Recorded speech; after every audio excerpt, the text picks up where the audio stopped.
Alright, this next section is on modifiers. Modifiers are a little bit like effects, but they're a lot simpler. Modifiers basically just apply to the very next dice roll. They don't apply, they have no duration other than one roll, and they're really quite simple. They only have a description and a value. The value can be a plus or a minus, but it's just the one single value. I'm just prepping the encounter just at the moment, so we're opening up a few images, or we've got our map here. I'm going to get the encounter ready to roll. So we'll go with this dinner time one. Mainly we're going to go with dinner time because it's got a couple of hobgoblins in, and our ranger has got some modifiers that will work nicely with the hobgoblin encounter.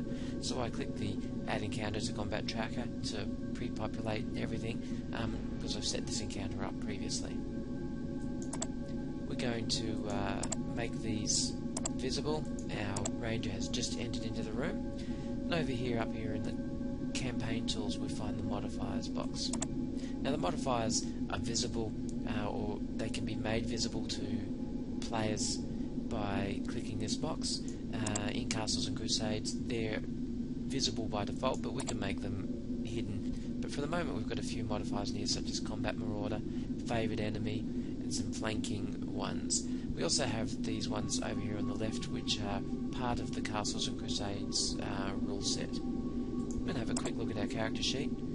In our character sheet we can see some abilities such as Combat Marauder and Favoured Enemy. So the Combat Marauder gives our ranger a +1 to attack against a number of different humanoid enemies, including our good friends the Hobgoblin, and he's also chosen Hobgoblin as his favoured enemy.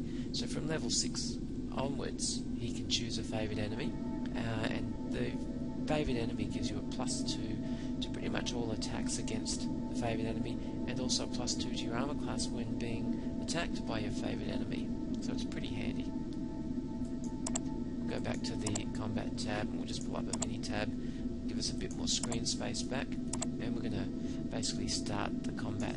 So our Hobgoblin number 5 has actually won the initiative, so he's over here. So he reacts to the entrance of the ranger in the room, and he perhaps leaps up onto the table in preparation for an attack in the next turn. The room's a little bit crowded, he hasn't been able to get all the way over.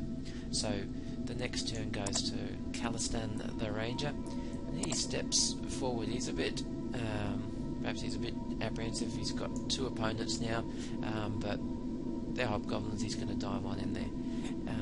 Now he's going to attack the hobgoblin who hasn't responded to him initially, so he's going to get I'm going to give him a +1 flanking attack.